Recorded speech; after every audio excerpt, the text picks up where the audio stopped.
Hello class, my name is Tyron Richardson, and this is my training module for managers. There are four learning theories: behavioralism, cognitivism, constructivism, and humanism. Behavioralism is one theory that believes observable methods should be used to explain human behavior. Its approach focuses on changing behavior through positive and negative reinforcement to help learning. It takes the stand that we condition one's behavior by changing their environment and that we can learn or attain behaviors through conditioning.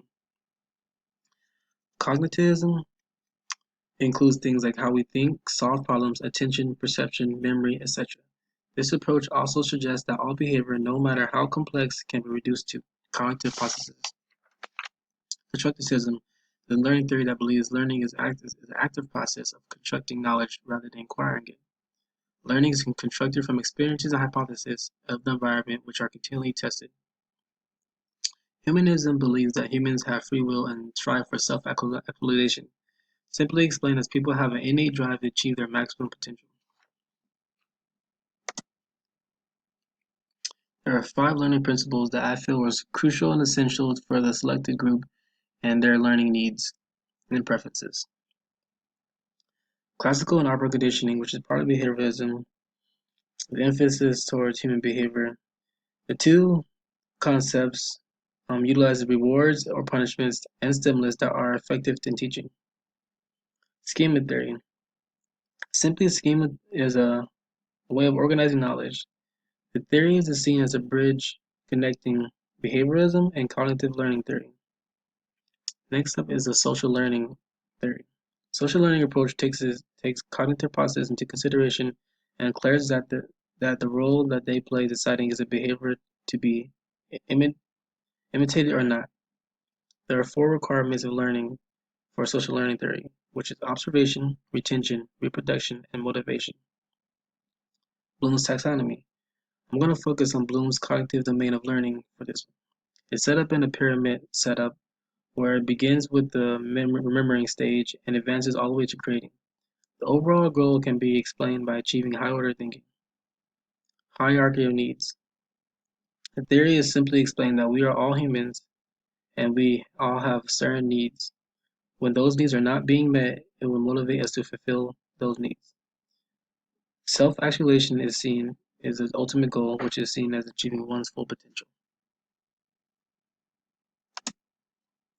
The 5 learning strategies I chose I felt that would meet the needs and learning for this selected group is reading and note-taking, conditioning both operant and classical, audio and visual aids, critical thinking group tasks, and role-playing.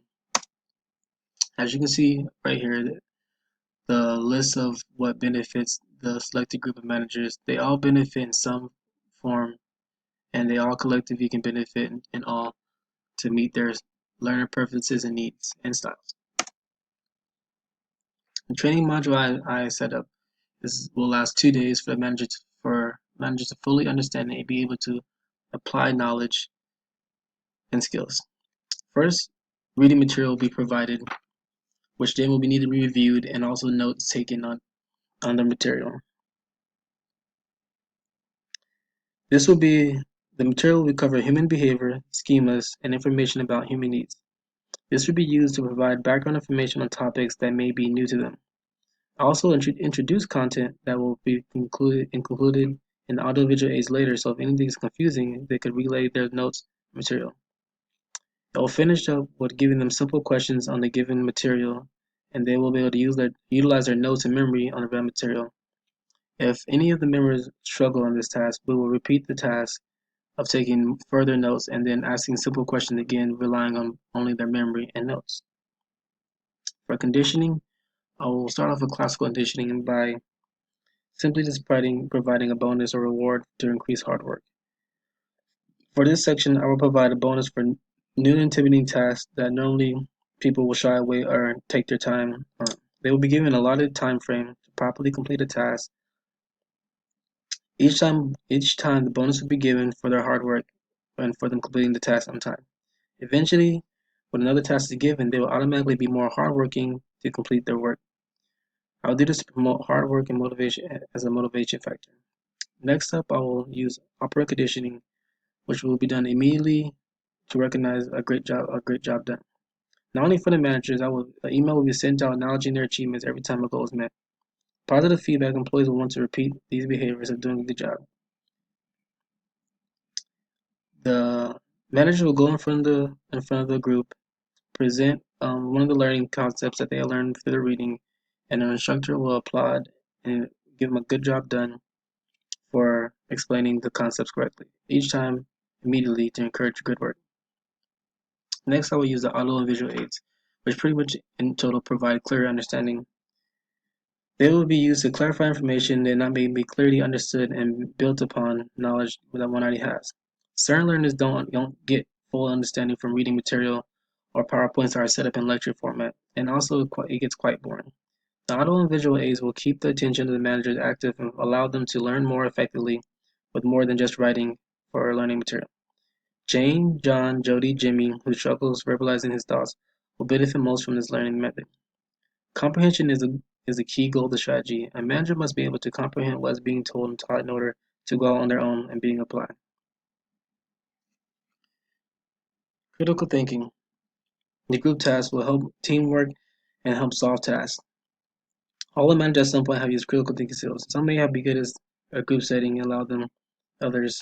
The goal will result in 5 total tasks that touch on the Bloom's cognitive domain. The results will leave each manager the ability to remember, understand, apply, analyze, evaluate, and create. Once again, this will encompass modeling, schemas, and also social learning skills. Lastly, role playing will allow them to use their creativity to use what they have learned and showcase the individuality, their strengths and weaknesses they built on. Thank you for your time, and I hope you can understand that my training module is best fit for your company and for the managers. Thank you. Bye.